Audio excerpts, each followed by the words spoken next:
Hay juegos que no se olvidan, no por quién ganó, sino por cómo terminaron. Un solo lanzamiento, una decisión que nadie esperaba, una jugada que cambia todo en segundos. Momentos donde el béisbol deja de ser predecible y se vuelve imposible de explicar. Hoy vamos a revivir algunos de los finales más impactantes, polémicos y extraños que ha visto este deporte. Todos nos sabemos la de Armando Galarraga, cuando estaba solo un out de completar un juego perfecto con los Tigres de Detroit frente a los Indios de Cleveland. Había retirado a los primeros 26 bateadores sin permitir que nadie llegara a primera base, con una jugadísima del jardín central incluida. Apenas necesitó poco más de 80 lanzamientos para llegar a este punto. El bateador número 27 fue Jason Donald. En cuenta favorable al pitcher, Donald conectó un rodado por el lado derecho del infield. El primera base, Miguel Cabrera, se movió hacia su derecha, tomó la pelota limpiamente y se la lanzó a Galarraga, quien ya cubría la primera base como dictan los fundamentos. Galarraga recibió el tiro y pisó la primera base antes de que Donald llegara. La repetición mostró de forma clara que el out era evidente. El pie de Galarraga tocó la base y la pelota ya estaba en su guante cuando el corredor aún no llegaba. Sin embargo, el umpire de primera base, Jim Joyce, marcó safe. Esa decisión rompió de inmediato el juego perfecto. En lugar de 27 outs consecutivos, se registró un infield hit para Donald. La reacción en el estadio fue inmediata. Incredulidad de jugadores, cuerpo técnico y aficionados, hasta de los rivales. El propio Galarraga reaccionó con una sonrisa breve y contenida, sin protestar de forma agresiva. El manager Jim Leyland salió a discutir la jugada, pero la decisión se mantuvo, ya que en ese momento todavía no teníamos repetición instantánea. El siguiente bateador fue retirado sin complicaciones, completando lo que oficialmente quedó registrado como un juego de un hit, sin bases por bola y con 28 bateadores enfrentados. Después del partido, Jim Joyce revisó la repetición en video y reconoció inmediatamente su error.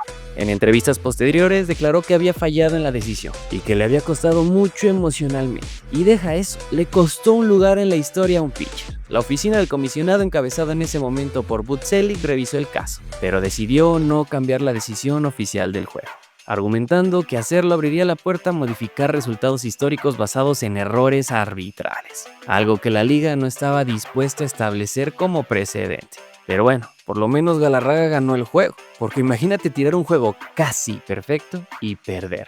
Esto le pasó a Harvey Haddix, lanzador de los Piratas de Pittsburgh, que protagonizó una de las actuaciones más extraordinarias y al mismo tiempo más frustrantes en la historia del béisbol. Durante 12 entradas completas, Haddix retiró a todos y cada uno de los bateadores que enfrentó. No permitió hits, no otorgó bases por bola, no hubo errores defensivos detrás de él. Es decir, consiguió 36 outs consecutivos, algo que excede por mucho lo que define un juego perfecto tradicional de 9 entradas. En el otro lado, el abridor de Milwaukee, Led Burdett, también estaba lanzando un juego dominante, no tanto como Haddix, pero manteniendo a Pittsburgh sin anotaciones, lo que permitió que el juego se extendiera sin carreras durante todo este tiempo. Haddix lanzaba y mantenía la perfección en la décima, en la undécima y en la duodécima entrada, algo que no tiene equivalente en la historia moderna. Pero la situación cambió al inicio de la 13ª entrada. El primer bateador de Milwaukee, Félix Mantilla, conectó un roletazo hacia la tercera base. Don Joa, que estaba cubriendo la esquina caliente, cometió un error en la jugada, lo que permitió a Mantilla llegar a primera. El perfecto se perdía, pero aún podía conseguir un sin hit ni carrera.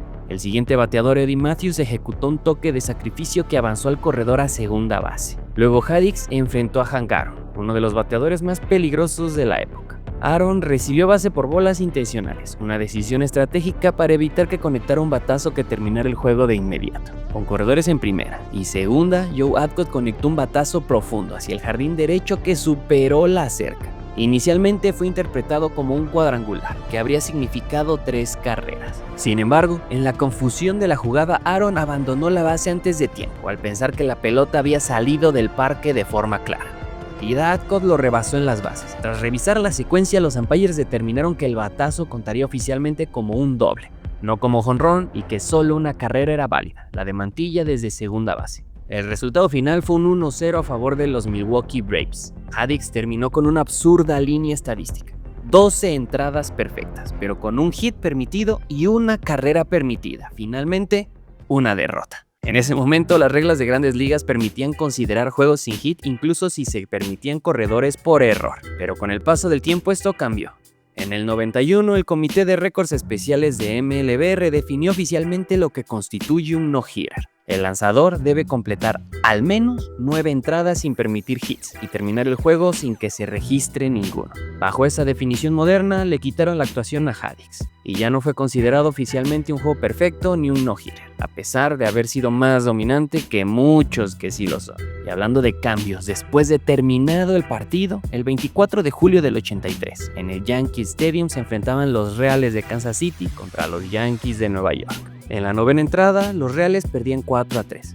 Había 2 outs y un corredor en base cuando George Brett llegó al plato para enfrentar al relevista de los Yankees, Gus Gossage. Brett conectó un batazo profundo hacia el jardín derecho que superó la barda. Era un cuadrangular de 2 carreras que le daba la vuelta al marcador, colocando a los Reales arriba 5-4.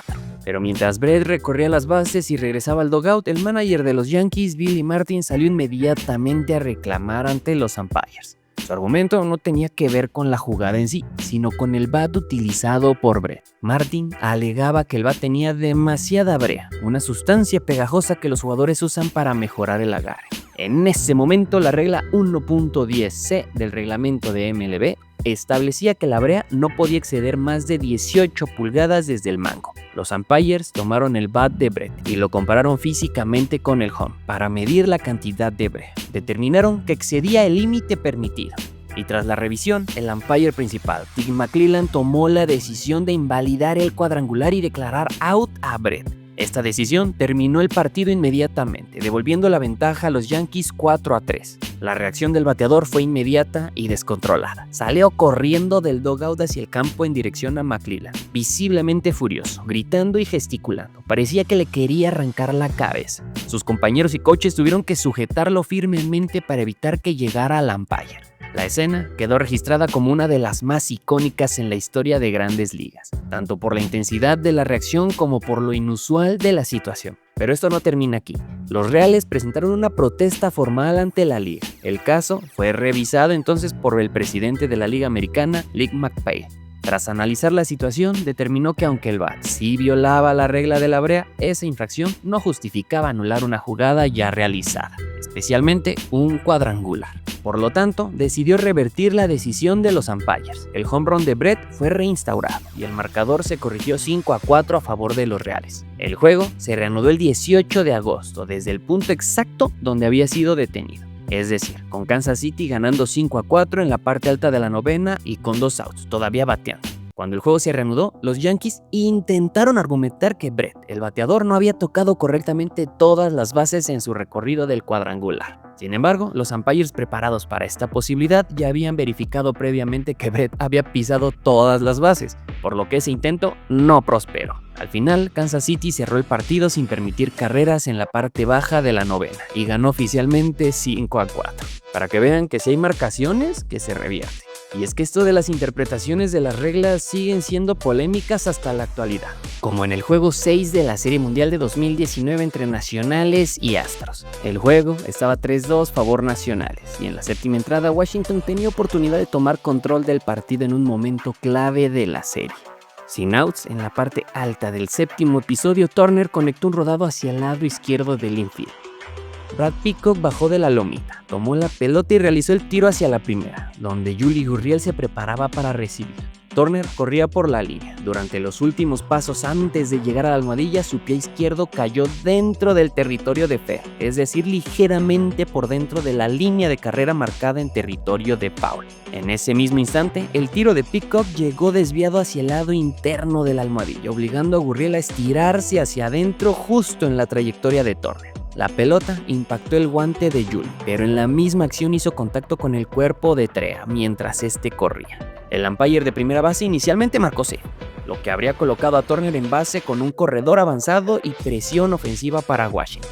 Sin embargo, inmediatamente los umpires se reunieron para discutir la jugada. Tras la deliberación, invocaron la regla 5.09A11, que establece que un corredor es out por interferencia si al correr hacia primera base se desvía de su carril y al hacerlo interfiere con el tiro del fielder.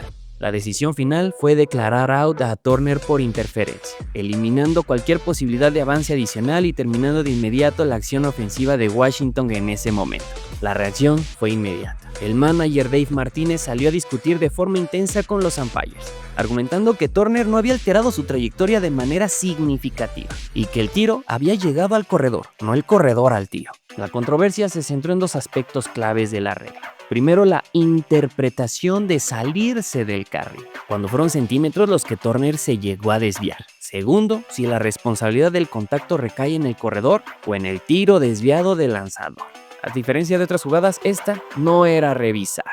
Por lo tanto, la decisión en el campo fue definitiva. El inning continuó sin que Washington pudiera capitalizar.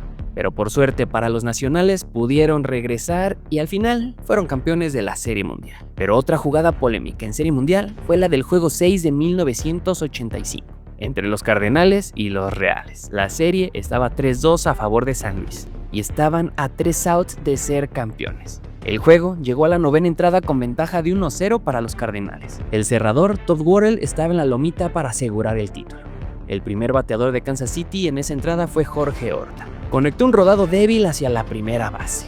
Jack Clark tomó la pelota de forma limpia y se la lanzó a Worrell, quien cubría la inicial. Worrell recibió el tiro y pisó la primera base antes de que Horta llegara. La recepción mostraba claramente que el out era evidente. Sin embargo, el umpire de primera base, Don Deckinder, marcó safe. La decisión fue inmediatamente cuestionada por jugadores y cuerpo técnico de San Luis, pero no existía revisión de video en ese momento, por lo que la jugada se mantuvo. Ese error cambió completamente el desarrollo de la entrada. En lugar de tener un out con bases limpias, Kansas City tenía su primer corredor en base en una situación de máxima presión. El siguiente bateador avanzó al corredor y posteriormente, con una combinación de hits y errores defensivos, los Reales lograron empatar el juego. Más tarde, Dane Lord conectó un sencillo que produjo 2 carreras y Kansas City tomaba ventaja de 2-1. San Luis no pudo responder en la parte baja y el juego terminó con una victoria para los Reales. El impacto no se limitó a este partido. Al día siguiente se jugó el juego 7 donde Kansas City dominó completamente y ganó 11-0 asegurando el campeonato.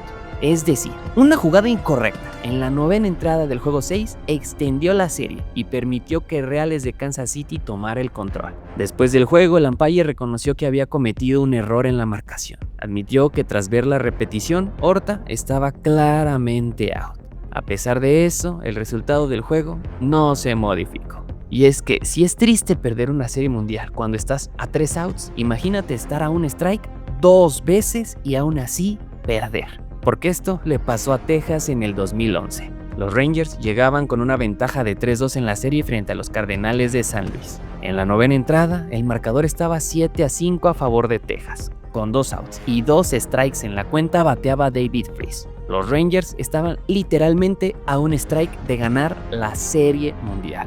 En ese momento, el cerrador Neftali Félix lanzó una recta que Freese conectó hacia el jardín derecho. La pelota superó al jardinero Nelson Cruz, quien no logró hacer la jugada en profundidad y se convirtió en un triple de 2 carreras. Los Cardenales empataban el juego 7-7. El partido pasó de estar al borde de terminar a un empate en cuestión de segundos. Gracias a esto nos fuimos a entradas extra y en la 10ª Texas volvía a tomar ventaja, ahora 9-7, gracias a un cuadrangular de 2 carreras de Josh Hamilton. De nuevo, los Rangers estaban en posición de cerrar la serie. En la parte baja de la 10ª entrada, con 2 outs, otra vez el relevista Darren Oliver enfrentaba a Lace Bergman. Con la cuenta de 2 strikes, Bergman conectó un sencillo al jardín central que impulsó la carrera del empate, 9-9.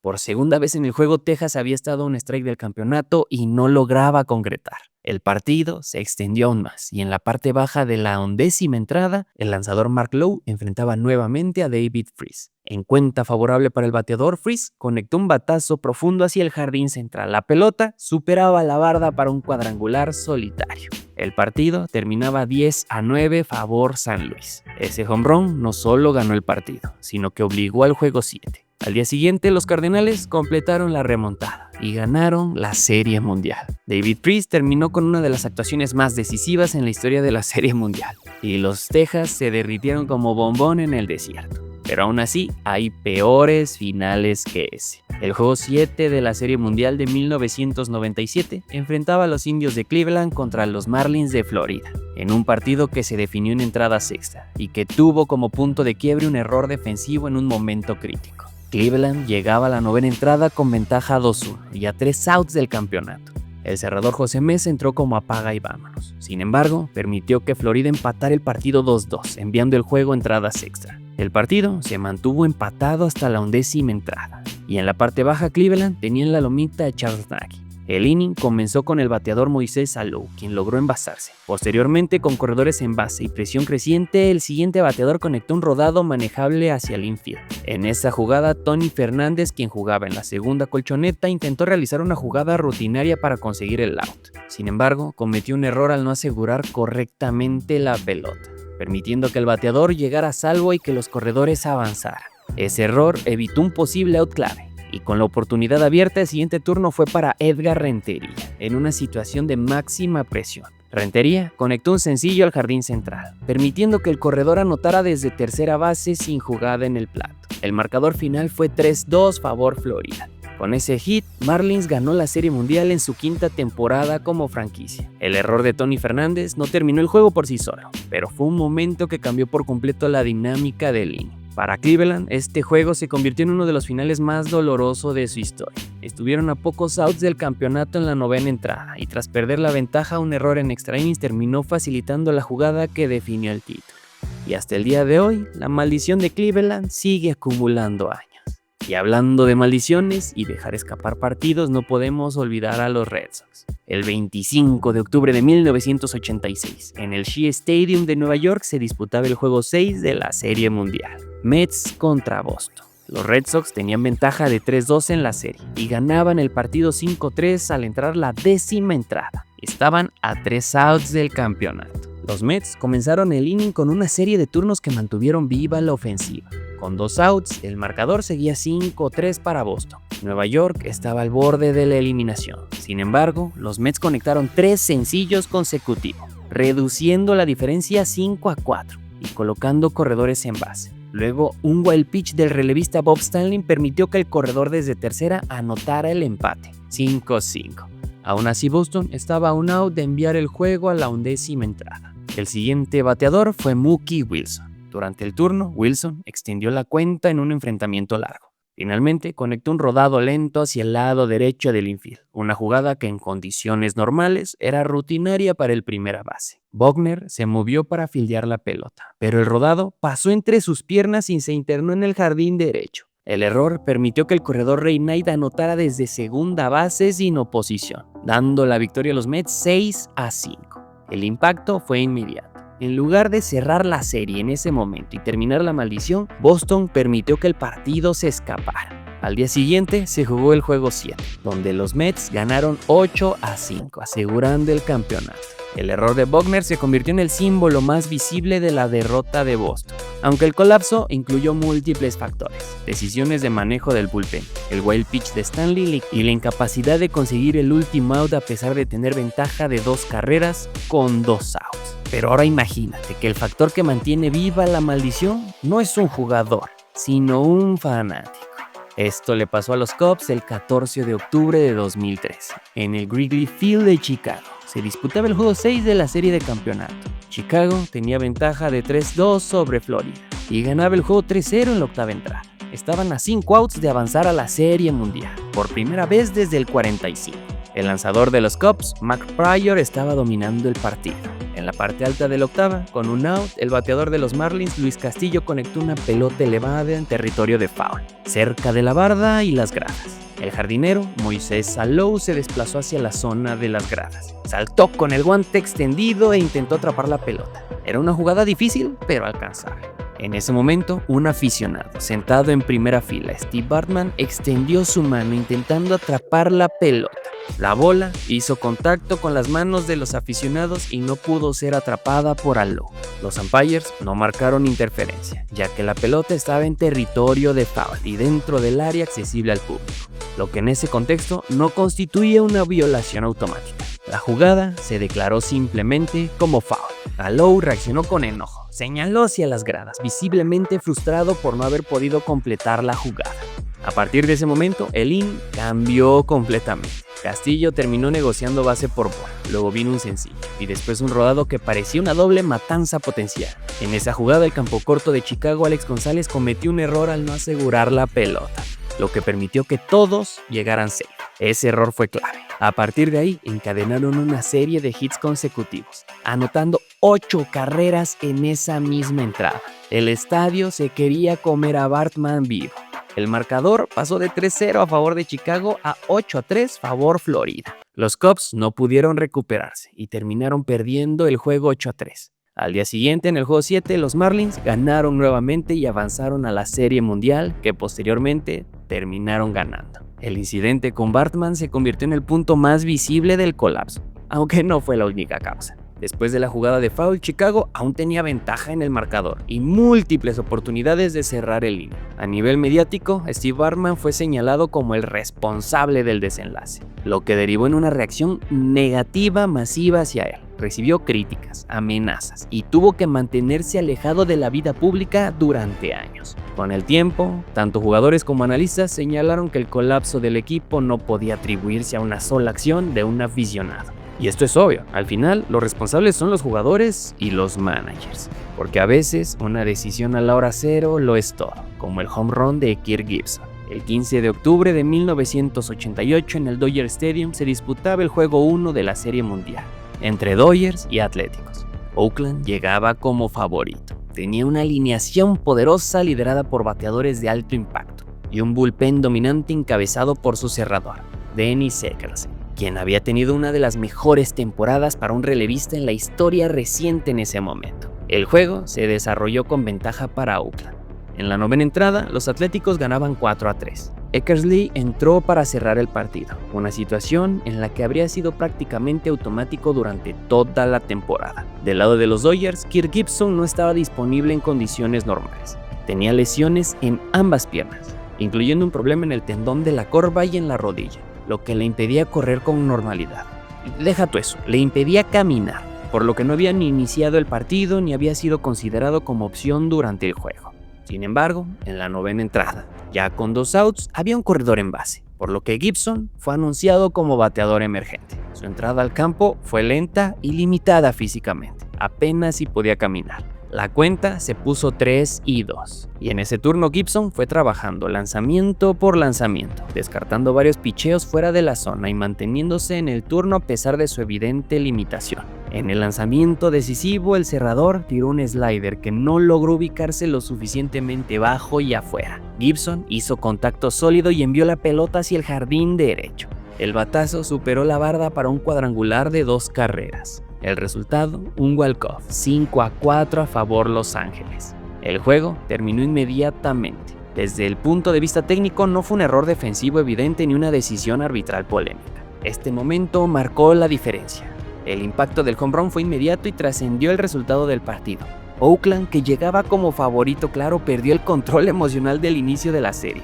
La expectativa de dominio se vio alterada por una jugada que no estaba dentro del escenario previsto. Los Dodgers aprovecharon este impulso y terminaron ganando la serie en 5 partidos, superando un equipo que en el papel tenía mayor poder ofensivo y profundidad. En estos finales, el desenlace no llega como resultado natural del desarrollo del juego, sino como una ruptura. Puede ser una decisión arbitral, una jugada que se sale de lo común o un error en el peor momento posible.